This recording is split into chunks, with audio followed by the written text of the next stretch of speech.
Hello, I'm Beth Berry. I'm Vice President of Business Development for Real Green Systems in Walled Lake, Michigan. I'm broadcasting live today from Indianapolis, Indiana, my home office, and I'm thrilled to have my guest Kyle Tobin joining me today. Kyle and Jenny have been longtime friends of Real Green in the industry and leading the way in Canada. And I wanted to show you the coaster that I use every day with my espresso, Kyle. Nice. We were just there. This was so much fun. It's a restaurant in what's the name of the city? King City. King City. It says right on there, locale. And it is one of the best restaurants I've ever been to. And I go to a lot of nice restaurants. And I go there with Kyle and Jenny, and the wine is great. And it just feels like a European trip.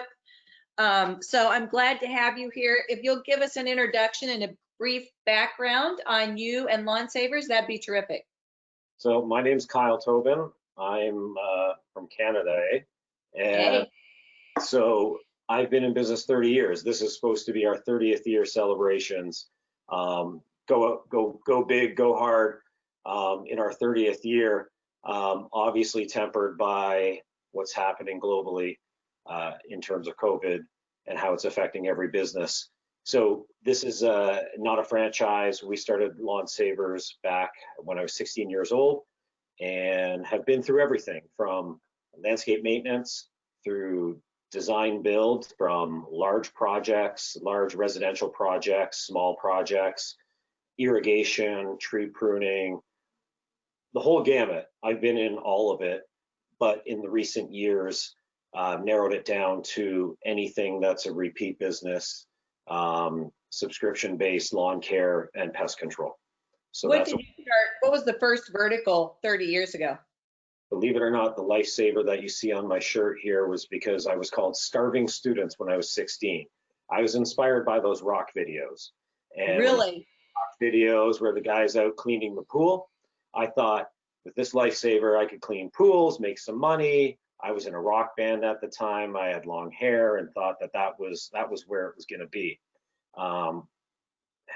You know, I wouldn't be touring right now, I guess, if that was the career path that I followed. But over the years, nobody ever called us to clean a pool, not once. But I've always kept the Lifesaver as part of our logo. As we evolved from student business through university, and as I graduated from university, focusing on something that made sense, something that I could grow, something that could be worth something one day. And over the many years, that's where we've narrowed it down to today. That's very cool. I did not know that story, and I would love to see you with long hair. Did you play guitar, or what did you play? I'm the drummer. So drummer jokes, go ahead right now if you want. Yeah, we're guys that hang out with musicians. I've heard them all. Okay. At the end of the day, music is nothing with a beat behind it. So that's a fact. So update those of us in the United States about how COVID is impacting Canadians and also the green industry. So like everywhere, there's a major impact. And in terms of governments being able to figure out what to do, how to handle this, whether it's the economics, whether it's the practical side of things, and certainly the health side of everything, that's where we've had, you know, governments it's so fluid, it's changing day to day. I mean, you start getting sick of those cliches of it's fluid, we're in this together, all of those different words that are coming up so often. But overall, I would say that Canada's handling it quite well. My biggest fear is on the economic side, like so many people, but not the economics of a business in and of itself. I think no matter what businesses, there's going to be winners and losers. And that's going to be the sad truth of all of this, is if you haven't been running a business well up to date, your faults are going to be exposed dramatically. And that's the sad part. But even more so, the focus on economics from a government intervention side. And the government has been handing out money hand over fist to businesses, to employees, to people all over in order to keep cash in the economy, cash moving around. And although that's got a lot of benefits, I fear for the future and what that means, because all of this either is inflationary or it's got to be paid back. And the types of money going out every single day, it seems like there's another 100 or 400 or 200 billion dollars going somewhere. And keep in mind, the easiest way for economics, if you're comparing US to Canada right now, is we're about 10% of the size in terms of population, maybe a little bit less in GDP, obviously, but it's easy to divide things in 10. We're about 37 million people.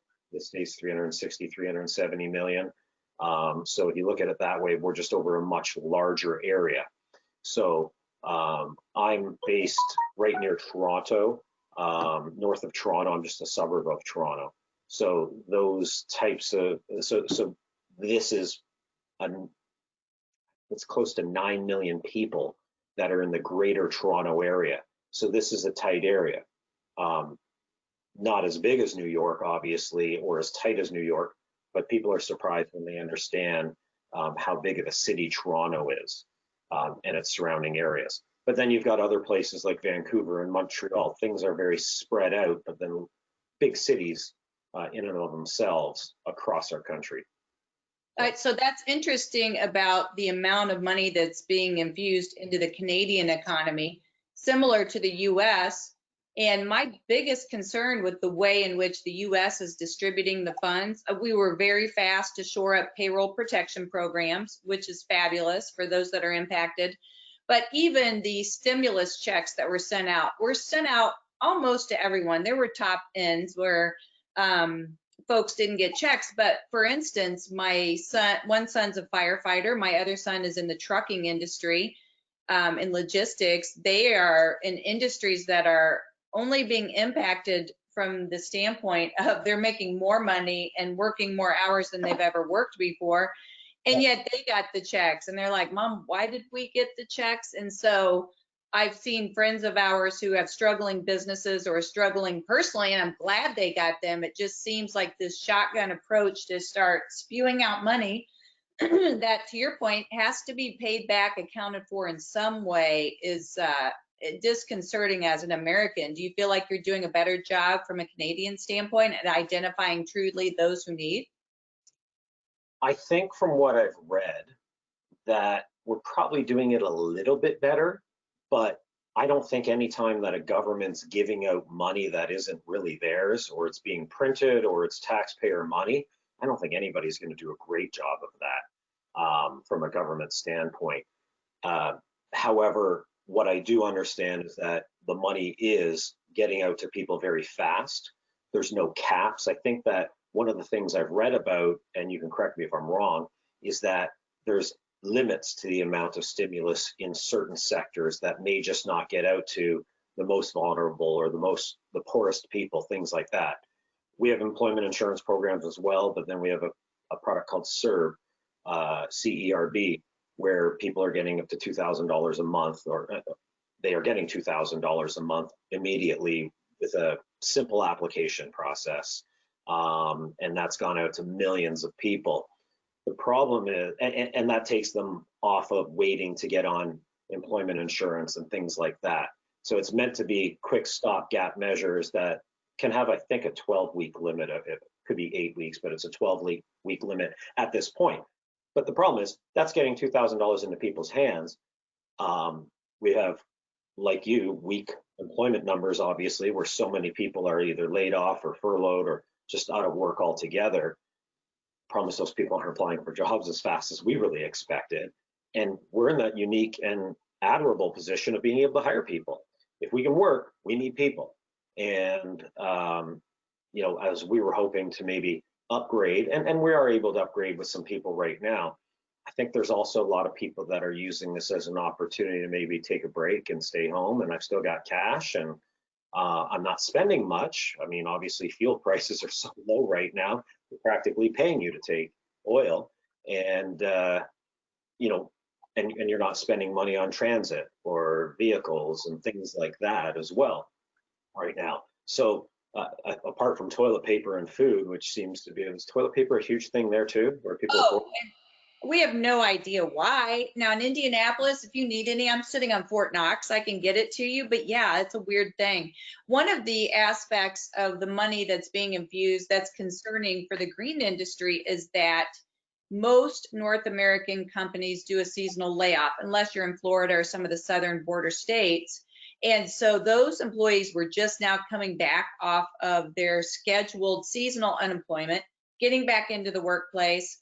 And then those, especially in Michigan, I don't know if you're familiar, but of the 49 states that are all united, the one, Michigan, decided it's not essential yet. But we're concerned because those workers are get back on unemployment and they're getting an additional $600 a week. They're going to have to take a cut in pay to come back to work.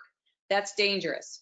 Yeah, exactly. And that's the problem that we see is, so how much do you have to pay? So this is where inflation comes in easily.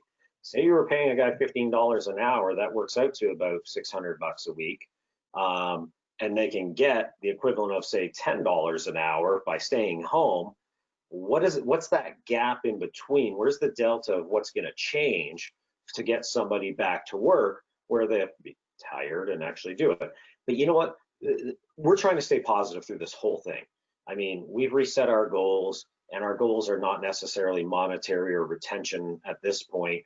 They are, we don't want any unwanted attention is number one.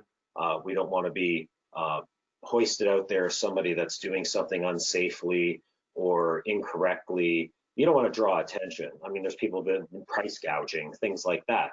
You don't want to be any part of that. You want to hold a high moral ground and operate professionally, top notch. But so that's the number one goal. And the other goal that we had was nobody loses their job.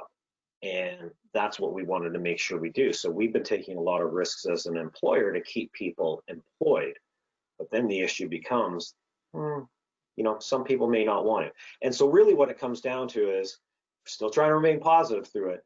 The ones that really stick with you and do the work and are showing up each day and staying positive and safe, working safely, are the ones that you really, really admire and you've got to thank, because they're in the trenches with you.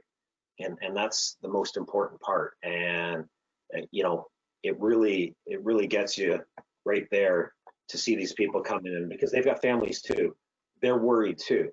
They have heightened anxiety as well.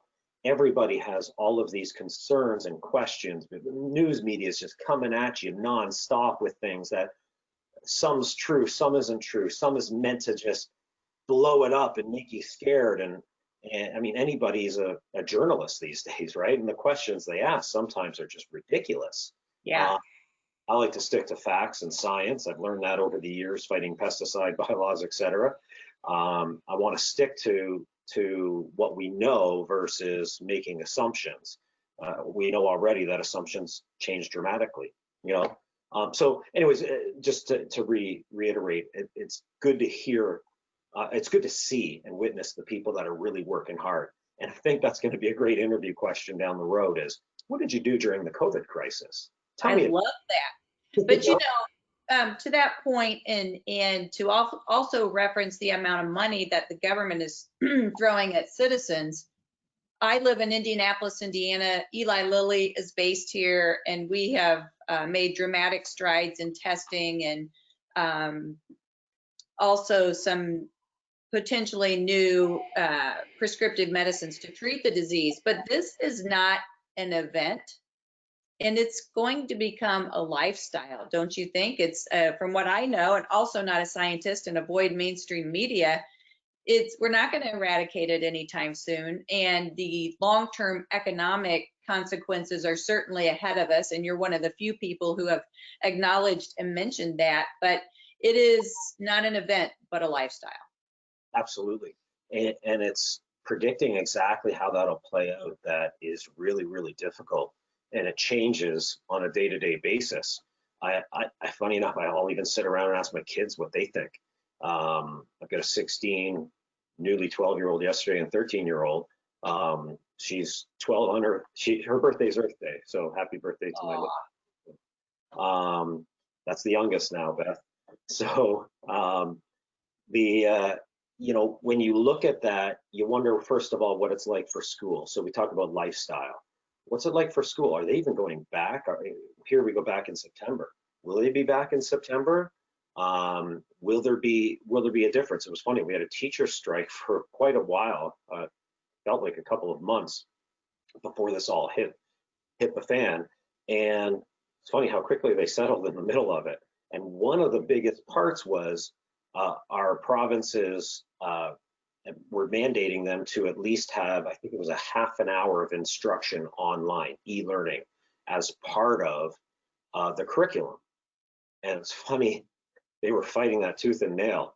It's gonna be really interesting to see how they can fight that coming into this after the fact, because my kids are doing lots of e-learning now. Everybody is doing e-learning. We're doing e-learning. Look at us right now instead of having a meeting, right? So when you think about the change in that, we were hoping to find some bigger real estate for our business as well beforehand. And so prices are going to change, vacancies are going to change. How do you need more office because you need to stay 6 feet apart forever? Or do you need less because more people are going to be working at home? What's going to happen that way?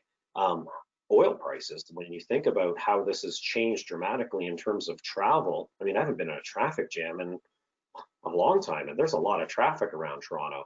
So that's a pleasant thing, and it even provides more time. So you look at all of these things, how we get groceries, how we get any type of service. Things are going to be a lot different down the road, and predicting that can be really, really hard to do, but you've got to be ready for it. One thing in our own business, we're trying to get people to work from home, more of it. But as you go down that road in terms of having work from home agents, in terms of call center for sales and customer success advisors, the biggest problem we had was there was so many more questions the more we got into it. It wasn't as simple as having a VPN and then having access to your database system and a phone. It's, well, are there kids at home? Pets? What's the security like down the road? Like for phone calls or taking credit card numbers? How do you account for time? I mean, technically for payroll and Ministry of Labor regulations, you need to track time of an employee. And if you can't track time, then what do you do? So there's so many considerations, and that's just a tip of the iceberg. And so as we went through that thinking we could roll this out fast, it was just challenge after challenge. It's still a goal of ours for down the road, but it's not something we're going to implement in this hot, busy sales season of kind of April, May, June that is typical in our area of the market for lawn care. It's just not reasonable to get that going because there's so many other things to work on and worry about as well. So our business will change for sure. We've had to figure out a lot in a very short period of time from a lot of what you just said. Let's shift to consumer perception of the green industry, both in Canada pre-COVID and post-COVID. So you have been a thought leader. We in the US very much appreciate your insights from a regulatory compliance standpoint. If you're not familiar, Canada has been I'll call it anti-pesticides for some time. When I was at Scott's Miracle-Gro, the #1 retail box for Weed Be Gone was our Home Depot in Buffalo, New York. I'm not saying anyone was taking it over the border, but it's been on the radar a long time. So both pre-COVID and post-COVID, how are consumers reacting to the green industry? So it's been 10 years since Ontario's instituted their province-wide pesticide ban. And that was 2009 that was passed. And so 10 years into this right now, so remember, it's not Canada-wide. It's still a patchwork, different provinces, but it's throughout our whole province, and Ontario is the most populous province in Canada by far. So the perception, we've been able to be successful. We've been able to grow our business past the pesticide ban. A lot of changes and modifications. Certainly, some of it needed to be done very quickly in a matter of months back when it was passed, but we've had a decade to refine it. And I think that might be a pattern that occurs with this too, is although we've made a lot of changes fast with COVID, there's going to be years to refine this into seeing how a new way of business might evolve. But the demand for green industry services has has been at least consistent and growing from the point of a pesticide ban, where it did plummet at that point. But as people realize doing it yourself isn't as easy as they thought it would be, that parts of the segments of the market, start coming back to using professional services. So we were on track to have a really good growth year for 2020. And as our 30th anniversary, that's what we were budgeting for and anticipating and planning for. But then obviously that's changed. It's a little too early. April 1st is a typical start date in our market for getting out on lawns to do round one. So, and we had a bit of an early season with a warmer March than normal, and we probably could have gained at least a week of production in March. But that was at a time where the way our law started with an essential services list, what first of all listed licensed pesticide exterminators, because we're still licensed, although we can't use traditional pesticides. To use organic pesticides and approved products, they still need a registration number. And so you still need to be licensed to do that. So we were on the list, and it was very clear we were on the list for a while. But then that list got a little bit tighter and more gray at the time. And although we were convinced we could work, we took a little bit of a hiatus or moratorium to sit back and look and watch. We figured don't rush out of the gates. Goes back to the no unwanted attention idea I mentioned earlier. So we held back a little bit and used it as an opportunity to get all our ducks in a row, make sure that we're working on all those things and still being productive as we saw how things kind of panned out. Now that we are back working since last week, back out on lawns, we determined through discussions with our local municipalities or counties and by law enforcements that we were allowed to work in most of the areas that we service. And it's important to get that stuff in writing because you got to take care of the safety of your techs. The last thing you need is anybody getting harassed. You don't want customers to feel unsafe. And so there was a lot of communication back and forth with our clients as well, and mainly our clients, to make sure that they understood what was going on in the meanwhile, why there was a delay. The strange thing out of all of this is I never fathomed, apart from the people that said thank you and I appreciate it, you really learn those great people that are actually thanking you for doing what you're doing. And by no means do I think we're the front lines of any service like doctors and nurses and all those people that are giving us truly essential services to live. But I couldn't believe how much gratitude there was from clients. But at the same time, there's people like, I don't care. I want you out here. I'm demanding it. I need this done. There's a lot of people sitting at home that have nothing to do and just want to see something happen, a sense of normalcy in their lives because they're bored. They're sick of Netflix. They've seen everything on there already. There isn't much left, and they want to see something happen. And when you get a little bit of early weather, that helps you, that spring fever that we get, they want to see something done fast. And so as we're moving on right now, it's still probably a little too early.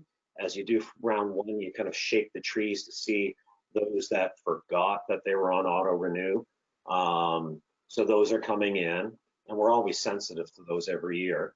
But it's a little too early to tell. I haven't seen a massive uptick in cancels. But what I am seeing is the sales are coming in, the leads are coming in. So I'm not ready to throw in the towel on this year by any means. I still think that it could be a good year. I don't know if it's going to be a high growth year, but if we can maintain right now, I think that'll be a win at this point. Ask me in 2 weeks, I might change my mind. What you've told me is what I've heard from some of the biggest companies in North America, Ryan Lawn and Tree, Krasinski in the Pacific Northwest. It's maybe sales are off a little, and they had bad weather for a while in Pacific Northwest. But for the most part, there's very high interest. It is the outdoor living room. It's almost the only place you can go with your family. And I noticed I follow High Alpha, which is a technology company in Indianapolis, and they were providing e-commerce stats last week on retail websites and outdoor lawn and landscape patio furniture. Patio furniture is off the charts. because people want that little butane fire pit. I'm going to be sitting out there. That's the only place I can go. It's a staycation. My daughter and I were supposed to go to California in 2 weeks. We're not doing that, but I bought a gas grill so we can make chicken out back. But I think there is definitely interest, and you touched on something early on that I'm hearing very few people really acknowledge, and that is, you and I have friends who are in this industry that won't survive, and those that were well poised financially certainly will make that adjustment. And I think we have high interest now, but we're also looking at a snapshot in time where the governments are infusing the economy with stimulus money. And it's really, at the end of the day, it's 6 months from now, will the people who buy our services still be as interested? Will the unemployment that we're seeing in the US continue, or will it reverse course? And then what does that economic snapshot look like down the road? And as you know, those are the people that pay the bills, and we've seen it in recessions prior to this, and that's what nobody in their crystal ball really understands. So I'm in the trenches in my office. You've been to my office before, and you can see that it's a very open concept. So I can hear the phone calls going on, and I see the emails, and it doesn't make me an expert, but it makes me aware of what are the common messaging, what is the common messaging that we're hearing from clients, and a significant more amount of delay right now, where it feels like let me see what's going on, let me see if I have a job, and let me see if I'll be able to do this later. And I think part of it is too, can I even get the products to even attempt to do it myself right now? Here, Home Depots and Lowe's, et cetera, are all on curbside pickup only. So you cannot walk into that store. You need to order ahead. You can drive into this big long lineup, go through the traffic cones, and eventually your order will be there. And I don't see that easing up anytime soon here. That could be at least another 30 days out before they ease that restriction. So can you get what you need to do your own gardening? I'm not sure that's going to be as simple for people. Not everybody even has a vehicle that could take 10 bags of soil and a 50-pound bag of fertilizer or whatever it happens to be. So I think there's going to be a change on that. But I think the biggest thing for people is our customers aren't typically those that can't afford a few $100s for a season-long program. They're typically people that are working from home, have not lost their job. But there's also a component of those that are in a more fragile employment scenario right now, where they may not be coming back to as many hours or as much work or as high of a paycheck, particularly those that are commission only. We've had, I think of commercial real estate brokers that I've seen emails from. They're like, listen, I'm commission only. I don't see me getting a paycheck in a while. So things like that are going to happen. And so those people, although we're trying to be as easy with everybody as possible, you don't need to prepay. We can put you on a payment plan. We can put you on a month-to-month, things like that. We're trying to be as helpful as possible with our clients to get through this together, with the hope that it doesn't last forever. But we recognize you may need to go on a lower program, but we don't want people to lose that kind of effort they've put into a lawn as well. So it's been a challenge that way, and figuring out what's right for everybody, because I think there's something that's more right for some than others, and it's not a one size fits all. Every situation is a lot different. I don't think you can just categorize it into typical cancel reasons or hold reasons that you might have used in the past, or even just a COVID one, which becomes a catch-all for everything, really. You know what I mean? So Yeah. Harder to determine the segments that customers would fall into, but our hope is that a lot of them will come back, that maybe a cancel for now, but it's more of a temporary cancel versus I didn't like your service kind of cancel. So yeah, who knows, right? Yeah. Well, and we've always talked about, even in times of recession, when I was at Scott's, we would create value programs, but consumers for the most part understood that their home was typically their largest asset. And in order to protect that, they would at least have the bare minimum program. one of my favorite traits about you, and there's several of them, but you are very innovative. So if you were giving advice to a peer in this industry right now, how would you take an innovative pivot to stabilize or grow your business right now? That's a great question. I wish I had an amazing answer for you right now, but I think it's to actually not get too much into scramble mode and try to be everything to everybody right now. The thing is, if you're running a tight business, you can still run a profitable business, or at least one that can carry on and not lose money, by focusing on streamlining. Very early on, we did what was recommended, is let's look at everything we have, where can we tighten up just in case, and where can we be more efficient?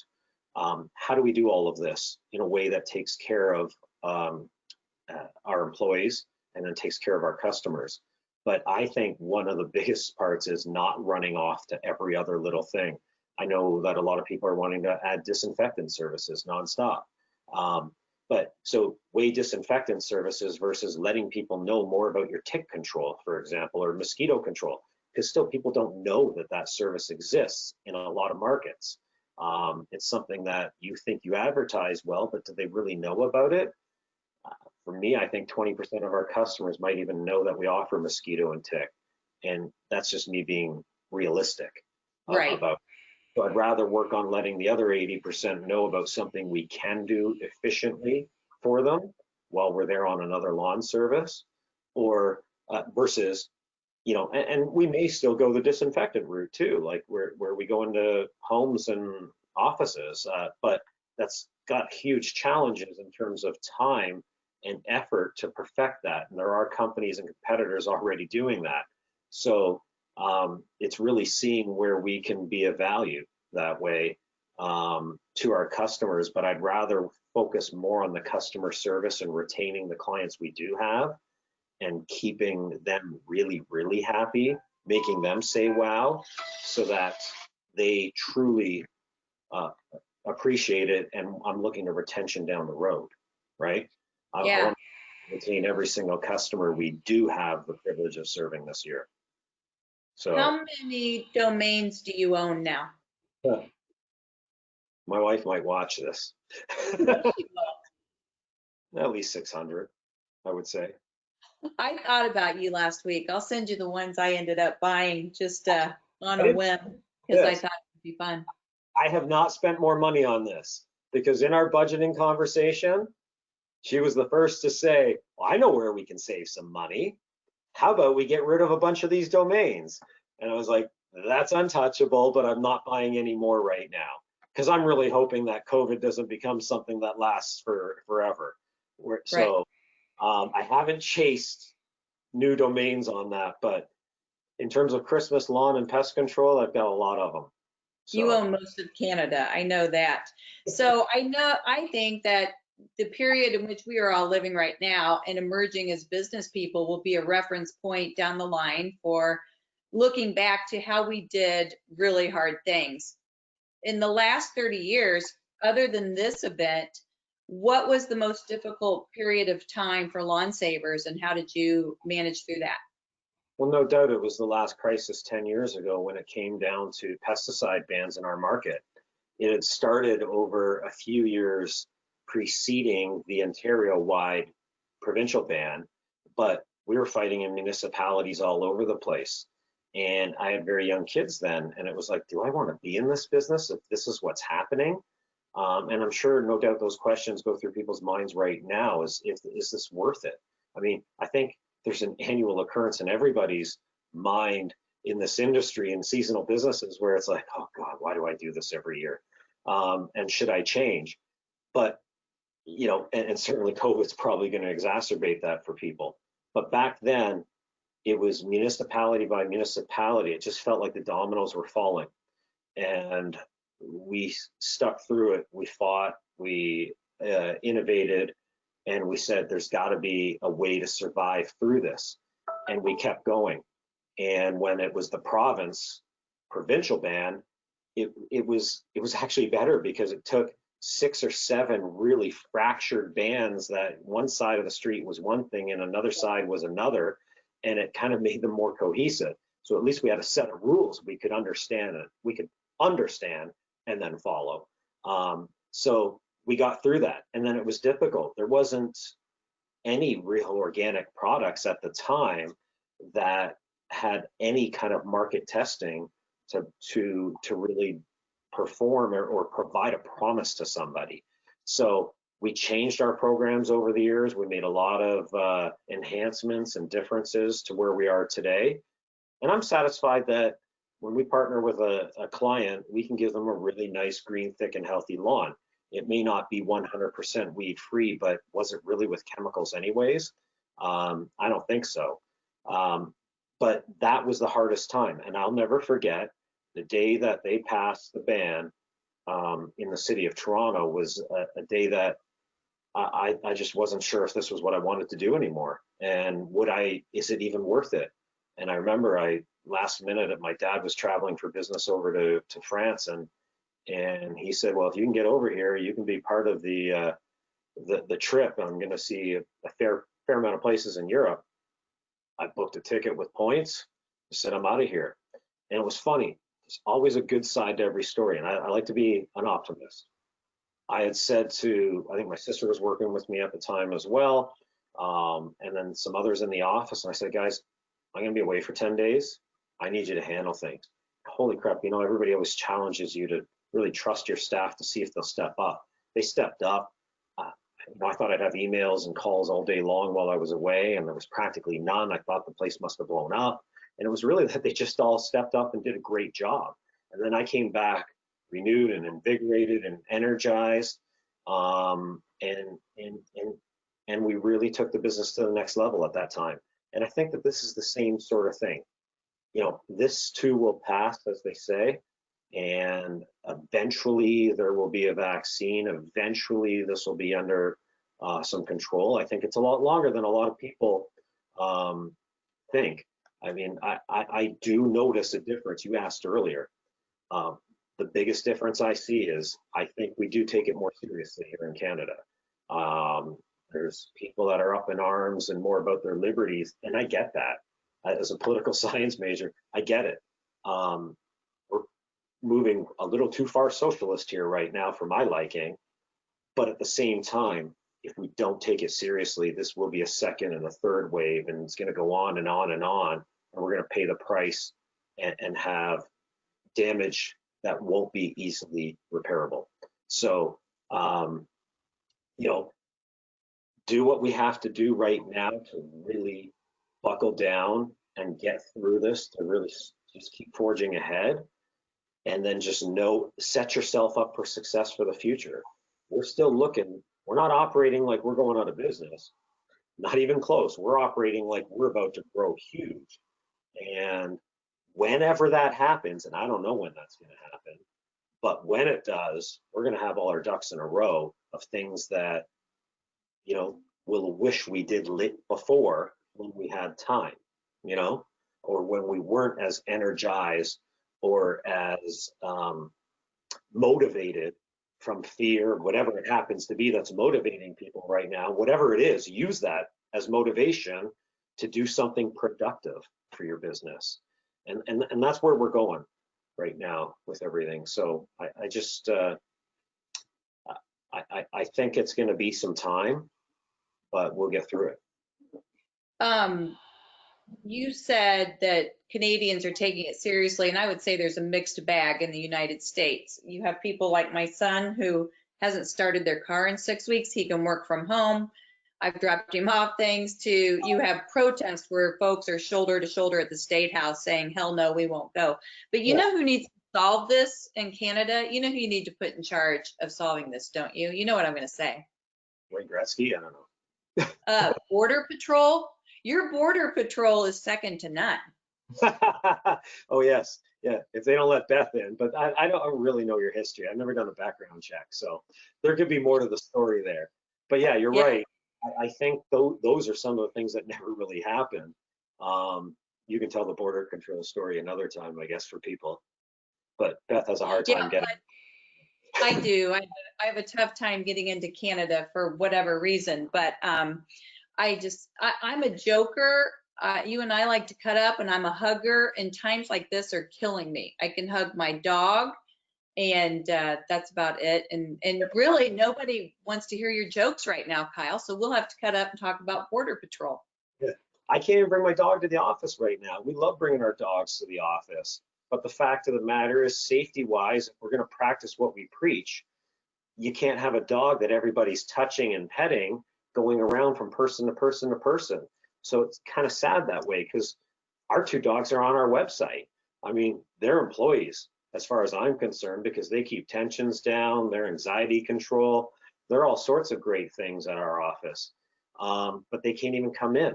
I'll tell you, the Border Patrol would be a nice thing, though, if they could stop the pesticides from being illegally imported, because that's one of our biggest competitors. And it's gonna be funny too, actually, when just thinking of this right now, breaking news, all those people that keep going over to Buffalo, which is about an hour to an hour and a half drive, you'll probably do it in 45 minutes right now with no traffic, but they can't get across to go and buy some three-way or whatever weed control or grub control that I don't have access to as a professional here.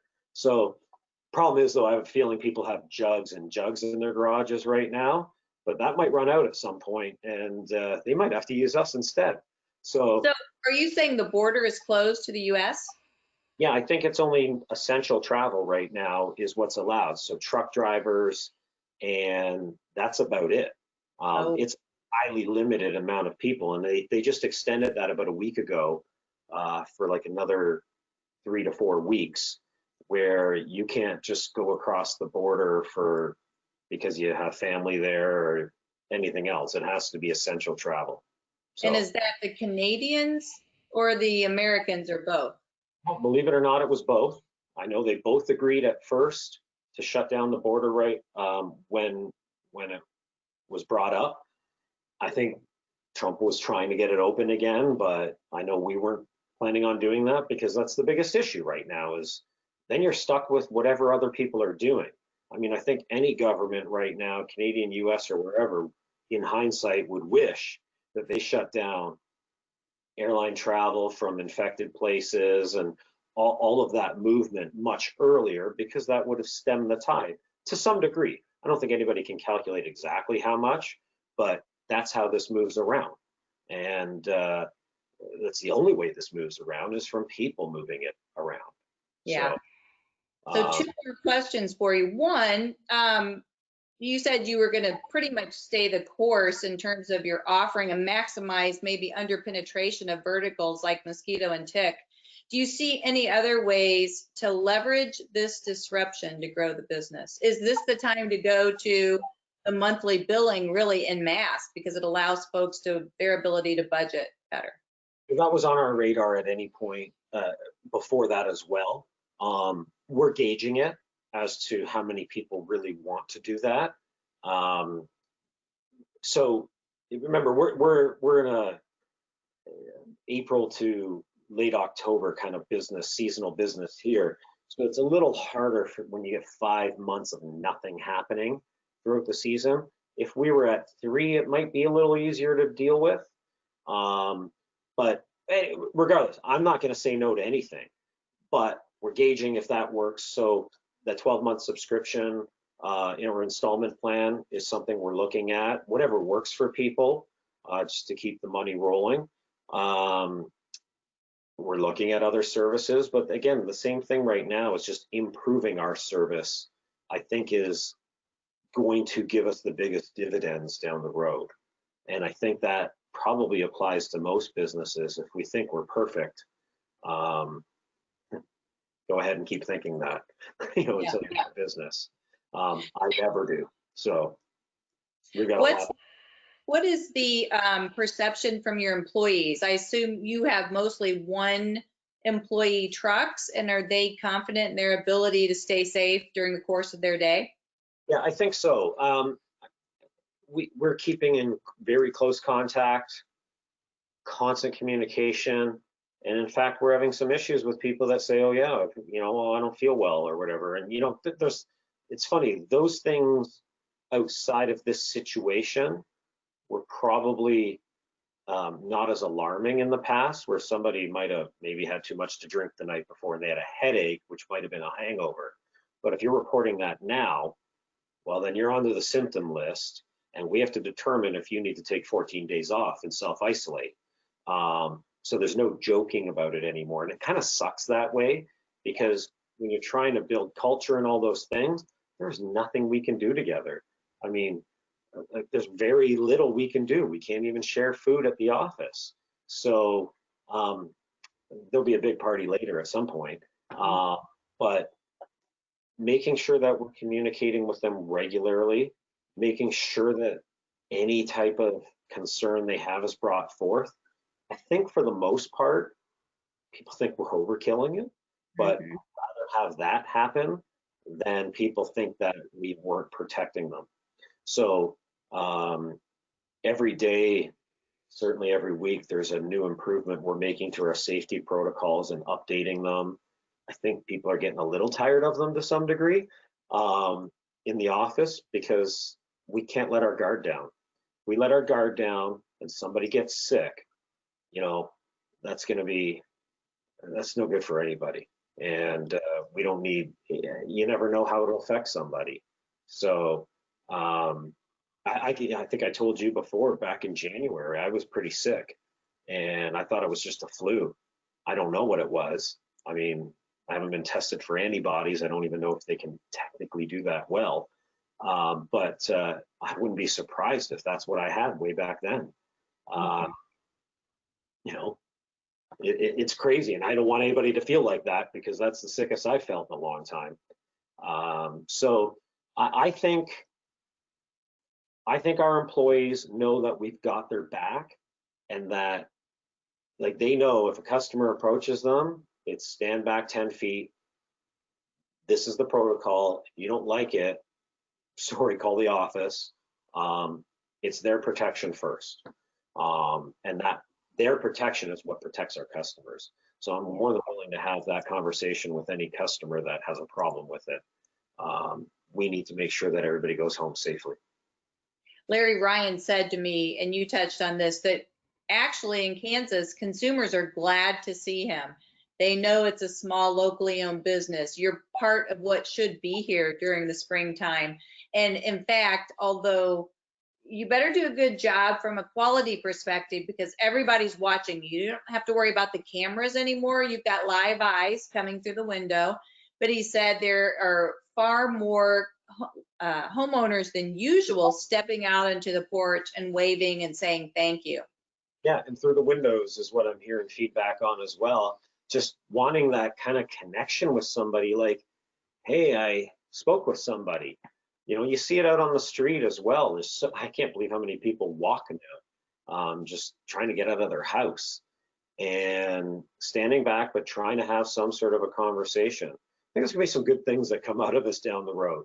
People may be appreciating the value of, like you said, a hug or a conversation, human interaction, because it's funny. My kids will tell you, and they'll complain all the time, but that's the thing that I've been preaching forever with them as well, is they're growing up in a generation where they're hiding behind their phone or a tablet or something in front of their face. And I've always said, you'll never understand looking into somebody's eyes and reading body language and all these things. This is what will make the next generation successful in life, is their ability to hone that as they grow up and be able to read people, simple emotions, and, talking to people, and not just taking tone. Like, think of how tone deaf an email is or a text, right? But if somebody says the same thing to you live and in person, when you can read their body language and see it in their eyes, it takes on a whole different meaning. So it absolutely does. I'm going to keep this on my desk, because it's going to be a point of inspiration, because as soon as we can travel, I'm coming back up there and we're going back to see your friend here. I'll tell you something about that. What we're trying to do is profile small businesses in our community. Just as, instead of asking for things, and this is maybe some advice that I could give to people, don't ask for anything, you give by getting. And so what we've tried to do is go around and profile small businesses that we like in our community, and Locality was one of them, where we went by and they were unsure. They were just starting. I think it was their first day of doing takeout that day and not sure how they were going to make it happen. I'm not going to say they're thriving with it right now, but they're keeping afloat. They're keeping their employees there, and people are more than willing to support them. But I would say, as a small business, for all of us to go out there and just profile on your social media another small business that you like, just to give them a little leg up. Not all of them. We're in a privileged position in our industry, I think, being in lawn care and pest control, that we deal with databases on a regular basis. We're all Real Green users, and we're used to segmenting customer lists and reaching out, calling ahead, sending out prepay letters, marketing letters, all of these different things that I think we take for granted. Other businesses don't do that. They open a door, they put an open sign on, and they hope customers come. They might buy ads in newspapers or magazines or post up a website, but they don't know how to market directly to a consumer. And if you can even help a business do that, that's something pretty special you can do to help others right now. I know we're helping a local dry cleaner who's a friend, but he didn't even realize he had 750 email addresses in his database. I exported it to Excel for him, and he's using MailChimp and something like TCN right now to reach out to them, because his customers didn't know that he was an essential service and open, and he was putting it down, you know. But it's keeping them alive now. And this is like back a hand to all of us in this industry to reach out to customers on a regular daily basis. So profiling businesses and helping other businesses that you know, why not? You know what I mean? At the very least, you'll feel really good about yourself.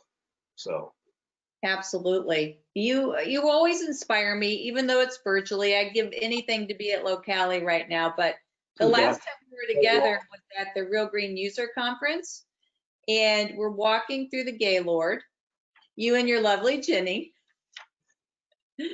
And so if you've ever been to the Gaylord in Nashville, they've got a little radio station, and there's always live, and they bring in, I guess, I'm not a country person, but they bring in country people usually. And so this guy is sitting there, and I'm like, who is that? Who is that? And finally, Kyle says, it is John Oates, right? John Oates. John Oates. So then I'm like, oh, Hall & Oates, okay. And then we start, Jenny and I think, kind of started picking apart, because he's had a little bit of plastic surgery. He's probably not going to watch this. And he comes walking out the door. We had just got espresso. And so, Kyle, tell the audience what you said to John Oates when he walks out. I can't remember. You don't remember? It was super offensive. Well-intentioned, but really came out the wrong way and insulting. And what did you say? Something like, you used to be you used to be good. I don't know. I used to like you back in the day. I used to really like your music. Yeah. The thing was, I was lying. I was never into Hall & Oates, but I admired them for their accomplishments. Yeah. So I think that's what was going on, is left brain, right brain. I was trying to be kind, but then I was trying to be honest at the same point. It just kind of, yeah. Jenny and I just looked at each other like, what did he say? And then John Oates says, you used to? You know, I've got new music too. We're like, oh, that's cool. That's so cool. Anyway, I just saw the other day, he's supposed to be in Indianapolis in July. Probably won't happen, but I thought, maybe I'll go and take this picture. But it gave me a good laugh. You always give me good laughs. You always inspire me. We always have dumb conversations, like Shark Tank conversations that aren't even about lawn care. But you're probably one of my top 5 people. If we lived next to each other, we'd spend so much time in a bar talking about cool business ideas. But we'd probably be unemployed at that point because of alcoholism. You're right, we probably would be. Well, I really appreciate your time today. I thank you for everything you do in the U.S. I know you spent time at Blades of Green, and you've been a huge proponent of U.S. lawn companies trying to stay ahead of the curve from a regulatory compliance standpoint, because I think I've heard you say before, it's when you don't show up to the meetings where someone first starts talking about it, that day that you had 10 years ago is going to happen to all of us. And it probably will anyway, but what advice do you have from a regulatory compliance to stay in front of those? Well, I would just say that it's going to happen anyways, whether you think it will or not. Um, it's going to happen. It will be in your backyard down the road. And guys like Blades of Green are smart. They know it. They saw it coming a long time ago, and they prepared for it. We've had lots of conversations over the years about it. And I would say that when they came out with their plan to attack it this year, because they didn't have much time, it was brilliant. I read it. They're asking me to review it, and I'm like, there's nothing I can add. I mean, you guys, you've nailed it. And it's then accepting it too. The only biggest problem is acceptance. Accepting it doesn't mean that you can't still oppose the laws or the regulations, but accepting it means I'm still plowing ahead with my business, because if there's a market there, I will serve that market. And you've got to remember that it's going to be there. And so you can either let it happen to you and go down swinging and die, or fight standing up and you keep moving ahead with a plan to embrace it. Embracing it doesn't mean, like, people think, oh, well, you're an organic lawn care company, you must hate pesticides. No, not at all. I wish I had some still, and that'd be great. But I don't, and so I can either A, bitch about it for the next hour and a half with you, or B, talk about what we've done to move on and grow a business. So that's what we are. At the end of the day, we're business people, and we want to move ahead. So I would say it's going to happen. How fast it happens in your area is probably going to depend on your political climate. And I know everybody says, oh, it won't happen in my area. I hear it every time I'm traveling the US. No way, that won't happen here. Not with Trump, or not with this person, or not with that. They don't make the rules on that. The customer ultimately makes the rules. And I'm sure they're asking. I see a lot of uptake with different carbon sources, humic acid, all the different organic nutrients already, where people are really having a lot of success with those in different markets in the US. And that's just one feature of it.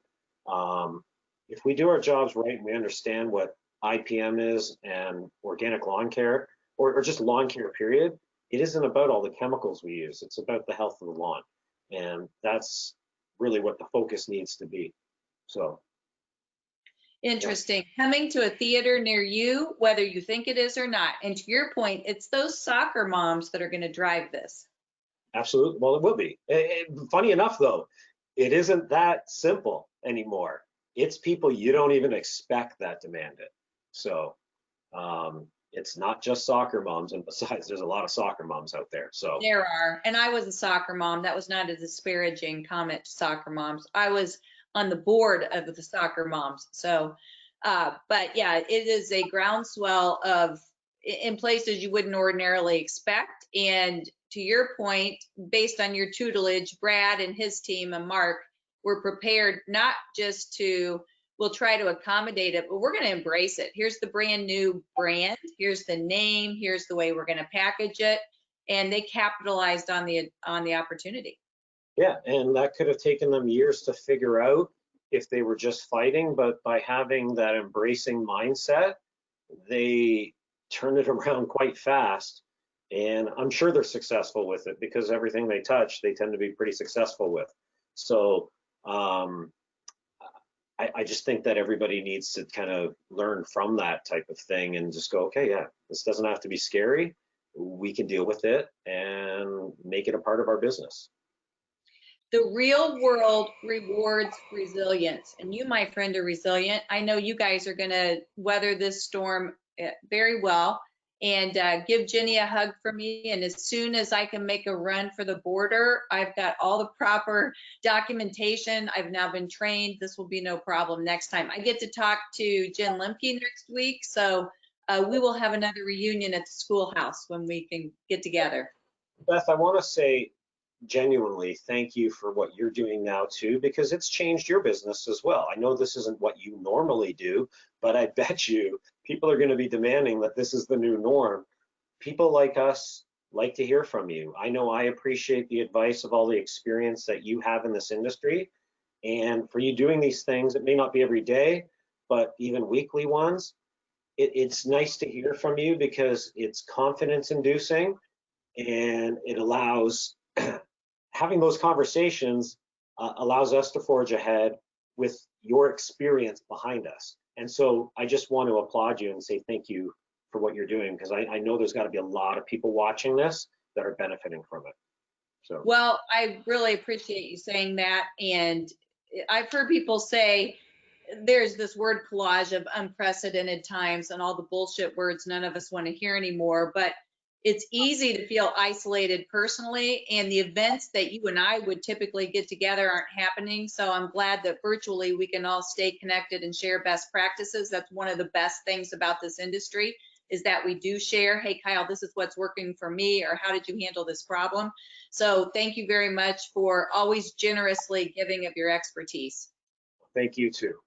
All right, give everyone a hug and we'll see you soon. Take care. All righty, bye-bye.